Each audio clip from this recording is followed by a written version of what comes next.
Assalamu alaikum wa rahmatullahi wa barakatuh. Wa alaikum assalam wa rahmatullahi. Tubalamusiza njaba tulaba amanya Dr. Aisha Lukwago. Kulaba nange Rashid Lukwago Habo Group era nga nze company secretary twagala basomera ekiwandiiko kino ekyakoleddwa nga family awamu Olwemize mulamuli ebibadde bigenda maaso tusooka n'okwetonda abakoseddwa mwenna mutusonyiire ddala abakyala baseeka alimanyi muzeeyi waffe omugezi Rashid Lukwago tusooka okwetonda twakoze ekiwandiiko kino nga family olwa muganda waffe Dr. Sadam Sebbira gwe manyinga Dr. Sadam Rashid Lukwago ekyatukoze ekiwandiiko kino kigamba nti Rashid Lukwago Habo Group eno kampani tuduganiza emirimu mwekolanga secretary bachairman we bali wano n'abalala ekiwandiiko kino njagala nsome mikyule mwenda namuli abali wano ekiwandiiko kigamba nti Rashid Lukwago Habo Group kuliko namba z'essimu ya chairman n'ez'abakulu baffe abali wano ekiwandiiko okuva mu family ya Dr. Rashid Lukwago omugenzi kigamba nti ba Rashid Lukwago batabani b'omugenzi Dr. Rashid Lukwago ne bawalabwe twambuludde muganda waffe Sadam Sebbira abadde amanyiddwa nga Dr. Sadam Rashid Lukwago wewa Kaliga Tumujjeko ekitibwa kya Mukadde waffe Obutadamu Kweyita Dr. Sadam Rashid Lukwago era agendayo yenna ewa Dr. Sadam Sebbira agendayo ku lulwe n'okubategeeza nti eddagala lyakozesa alitabulanga ye singa kampani y'omugenzi Rashid Lukwago kibadde emyaka ng'etaano emabega kaffe twali tutya okudda mu media olwaffe ensonga za family twaganye mutya media era nemagene kuliko mukama talemwa ku ddwaliro lye tekuli Rashid Lukwago aliyeitangaze mu kamera just kufuna content ensonga emwambuza tumwambuludde ekitiibwa kyaffe Olwemize n'okukozesa obubi erinnya lya mukadde waffe era kino tukikoze nga family y'omugenzi Dr. Rashid Lukwago abatali kwekutulamu nga emutulaba wano ffe tukikiridde family kuliko bakitaffe bajja kweyanjula mpolampola watali kwekutulamu olw'ensonga yatandika emize gy'okweraguza wamu n'obusamize ekikontaana ezikiriza yaffe nga faana omugenzi Rashid Lukwago kyaffe yali mwami musajja musiraamu yaleka ettaka yikanga 10 waffe ku kyalo ng'azimbye omuzikiti n'essomero wamu n'eddwaliro so ekikontaana ezikiriza yaffe nga ffe abasiraamu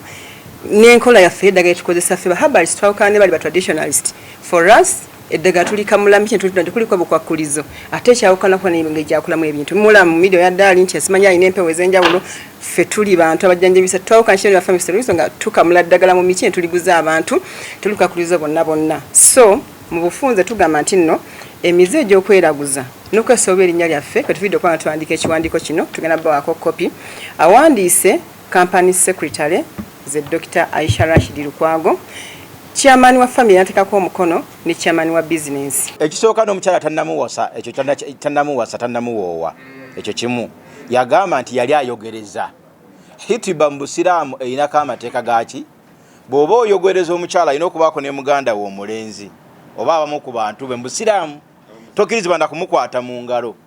wadde omukoonako alina kubeera distance nga mukyala tonnamukola ki olaba n'owuwo gw'owooye tebakukkiriza mu busiraamu kumunywegera ate yena akikola publicly kati ye kennyini alina ebintu byakola nga bimukola ki bimufuukuula ng'ono omwami kyagaye mbu yagamba yatujja mu kyalo ye kennyini yakulira mu kyalo ate gwe bajja mu kyalo ate yagamba yajja abantu mu kyalo kati bikonfusinga kuba tusinga tukulidde wano mu Kampala ye yennyini gwe bajjayo kati yagambye mu publicize mukyala nani ndimu kumwogereza bw'aba kumwogereza kasita omukyalo obusiraamu tugana kusemberera busemberezi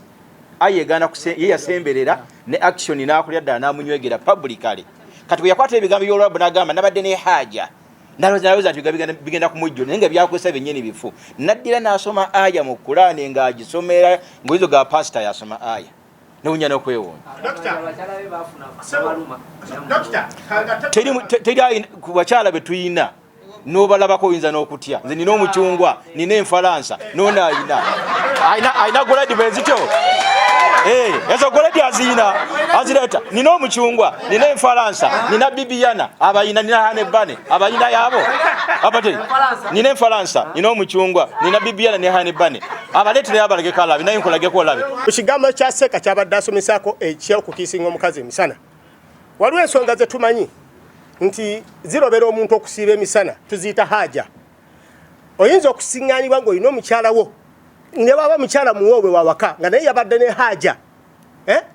naawe omusajja ng'olina haja si kya mu buntu kwegatta naye si kya mu busiraamu misana era mu ramadhan mu kisiibo ne bw'oba tewasibe ng'olina ensonga ezikusonyiyisa era amateeka agasigadde amalala agafuga ramadhan gakola ki gasigala gakufuga muntegedde bulungi gasigala gakola ki nange nno ndi Seeka Ssebo ndi wanagala baisirami oyo baba bajja luvannyuma bano nnyo nga ffe twavaayo wandeka ne London so kati mu ngeri emu oba endala bakulu ekyo kye mulina okumanya tetwagala muntu kubuzaabuza kyolwokuba nti nze nina haja nti era bw'oba olina haja bakutadde kukulya oli mulwadde nesikola bino ebirala era okola ki obyerekereza Rashid Lukwago group okweteekateeka neyetegeka netandika okukolera ku mateeka n'entambula eri mu layini ennambulukufu mu mitendera omukulu yavaayo n'agamba n'alaga ntagenda kusobola kutambula nayo kitegeeza n'agenda neyayeyambisa amannya ge gennyini agamutuuma aga Sadam Sebbira n'akola ne Mukama talemwa kitegeeza abamaze okulaga nti nayawukanye nakyo era ne bonaagera ne notification gyayinayokko mu National Drug Authority eriko Sadam Sebbira ffe ebbaluwa ze tulina okuva mu kitongole ekitwala omutindo gw'eddagala wa National Drug Authority za Rashid Lukwago Habo Group kitegeeza nti bw'ova eri n'ojja oyonoone erinnya lino liriko ebiwandiiko ebirala by'ogenda okwononerako so tumugamba nti bw'aba asazeewo kozesa Rashid Lukwago alina okutambula ne ba Rashid Lukwago bw'aba asazeewo obutalikozesa tekigaana nti sigamba nti aba takyali wa Luganda wa Rashid Lukwago naye yaba amaze okulaga nti ali mu kkubo ddala ekyokulabirako nti ba Rashid Lukwago abasinga abali mu kampuni eno abakola emirimu gy'eddagala balinayo bizinesi endala naye tebazituuma Rashid Lukwago ziri mu mannya g'abakyala baabwe mannya g'abaana baabwe nga we baagala kitegeeza nti buli wojja nti ndi mu layini ya ddagala lya Rashid Lukwago ly'olina okutambula nalyo buli lw'osalawo okulyawuka nalyo okola ekirala weetuuma ekirala kati munafu oyo atulaga nti yalyawuka naye obukeera nekyayinza okukenya naga nti bannaayi nange eno nvuddeyo mbeegaseeko tetukiinaako buzibu tetulina buzibu musajja musiraamu ate muganzi ensonga y'okuwasa ffe abooluganda lwe tetuyinza kubaako na buzibu bwonna waabakyala be fe obuzibu tuli mu ngeri gyayonoonyeemu erinnya lyaffe ku midiya okwetuuma empewo bye tutamanyi mu mirimu gyaffe kakati nabine n'embeera yonna eno yennyini gye mulabezze nabannyonnyodde mu kusooka tetuzze wano lwakukomerera Sadam misumaali tuzze kulongoosa ekifaananyi kya kitaffe n'erinnya lyaffe ne bakilayanti baffe baluŋŋame nti enkola yaffe yeeno ebisigadde ebintu tetujja kubirongoosa tujja birondola kuva wano okutuuka eri kuba eddaame eryo teryagamba nti anaaba avudde mu busiraamu akole ki n'ekitaffe yali musiraamu ate nga mukulembeze wa busiraamu kitegeeza nti tulina kugoberera buki ffe eddagala lyaffe oba olitunuulidde kuliko ka emblem ke twebisse bwe kati kaga nti Katonda yakola ki kati kaga nti Katonda yawonya n'oleetayo olubanga ate oba ovudde ku mulamwa mbadde ntandika okwogera ne ŋŋamba ekituleese mu kamera zino ebigambo byalabikidde mu kamera era okutuuka okujja wano tukakasa nti olukiiko olwa famire lwasoose ne lutula naye taliimu okitegedde ye takoze eki tazze Sadam oyo gwolaba nze ng'omuzadde siina gwe mpalana mu famire era mbadde nsobola okwogera naye ensonga zino okuva lizatandika yanneekweka ate twafuna ekifaananyi ng'oli bwakugenda bwe wafuna emmundu abamu tugenda tumugenderera tetumugwira bugwizi emmundu ye anti tetugiina ffe tetuyina kakati nze mbadde ndowooza mu bibuuzo bino bibuuzo birungi kuba bijja kutangaaza abatulaba eyo obudde obungi ndowooza temutulabyeko ffe abali wano mu mpisa ezo ate nga mutumanyi tuli basawo ebintu byetwalabye naffe byatukoze eki byatukanze waliwo ŋŋaye nti ayina empewo agenza olumu ku mpewo omukutu ogumu n'asobola okwetonda ayinza okuba nga yeekubye mu mutima oluvannyuma lw'okulaba ebintu bino bw'aba yeetonze ng'atandikidde ku mpewo afuneyo n'akafaananyi nga tugende mu kamera agambe ebintu bye nakoze nabikoze mu butali bugenderevu tuli mwezi mutukuvu nze nange neekanze nnyo muto wange mutabani wange ng'ebintu byenda bakola binkosa naawe wakalaba nze nakalaba nange nakalaba kekasinga okunkanga nga nze omuzadde andi bwowoowa nakyo kankinyonyo mu butonde waffe mu Buganda wano tetunywegera mu lujjudde kintu ky'abazungu nvudde mu busiraamu mu butonde bw'Abaganda wano tetunywegera mu lujjudde kya buseegu Flight Kaboogere Rashid Lukwago nga nze bwe yalekawo ng'omukuza w'abaana bano. Ekintu kino buli we mbadde mpita wonna nga mpulira ennaku mpitirivu nga buli muntu ambuuza ebintu ebyagudde mu famire yange. Kale nsinange yonna najo nyiza kunnyonnyola kinnoomu kyenavudde ngamba abaana nti bannaye munkola enteekateeka dabe bwe ntegeeza eggwanga ekintu ensasa geno weeva. Kati bano bansinga okwogera ebigambo bingi nze mbayise okwagala okutangaaza ensi nti ffenna tetuli mu nkola eyo ya kisamize. Nalamusiza banne mwena bannamawulire wamu n'eggwanga obedda nsirise naye si kuba nti natiddemu nga bwakyogedde naye ekyamazima kiri nti abali wano nze ndi mwana era nakyogeddeko nze omu ku baana abasembayo sina bwe ntandika kwogera nga bakulu bange bakola ki nga boogera kyoba kitegerekese nze omu ku bato oba mufunye bulungi abasembayo last born. So mu buli mbeera yonna yonna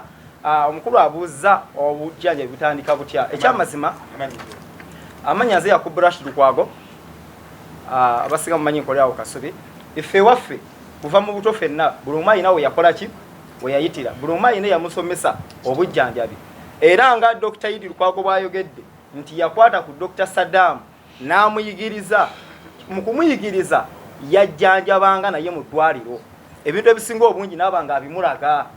kubanga obusawo bwo tuba tubusoma okusinga tusinga kusoma practical not theory n'oba ogeze banafa ab'ekizungu muyinza okukola anatomy first year naye emyaka egiddako ebisinga obungi mukola ki practical kati obusawo bonna bwe bwosoma tukola practical. So ffenna abali wano buli omu alina bwe yakola ki bwe yayigirako ng'akola ki ng'ajjanjaba. Dr. Sadam yayigira wa Hajidi nange kennyini kamakoogera ono yanjigiriza omulimu gwaki ogw'okujjanjaba wono we nayigira. So mu buli mbeera yonna kuva mu luzanyisa ddagala mu kufumba mu byoto tubeerayo naye nga twatukagaa nti katujjanjaba abantu okumanya obulamu bw'abantu twayita mu bano baki bakulu baffe ekyo bwekityo sebo ekiri eddusu mbasaba si kituufu era mukadde waffe omugenzi Dr. Rashid Lukwago bwe yali afa yaleka eddaame weeriri n'alekamu omukulu Haruna Rashid Lukwago nga manager anamuddu oyo muddaame mukirambike bulungi nti ye manager waki wa kampani nga taata afa era ye musika kitegerekese kati oli yali omwana akyasoma kati ebyeddusu tebyaliwo taliyo kino kanja ataffe yasigala mufe twali gamenti kati abati yali wanda kufe ono yali omutenyo yali muwanda kodi kakati bwekwali badde okuwanda eddusu enkola y'eddusu si ya mubusiraamu era ekyo mukadde waffe senga yakikola yalifudde si musiraamu oyo abashiriki kusade ffe y'abasiraamu okuwanda eddusu yalibadde ki shiriki taata wuuyo waali taata omukuza wuuyo naye ne bwe kwandibadde okuwanda eddusu nandigambye yandibadde yaliwandako ono lwaki akaseera wadde oli yamuleka mu ddaama oli alina eddwa amalwaliro nga takolera mu tawuni naye ono mu mirimu yali akola nga CEO Haji Idi Lukwago. Dr. Idi Lukwago yali akola nga CEO mu kampani ya kitata waffe nga akyaliwo naye bwe yali afa oli bwe yalekera ate obuki era ate nali mutabuzi ono yali mutabuzi nga yatema yazentema zendijjayo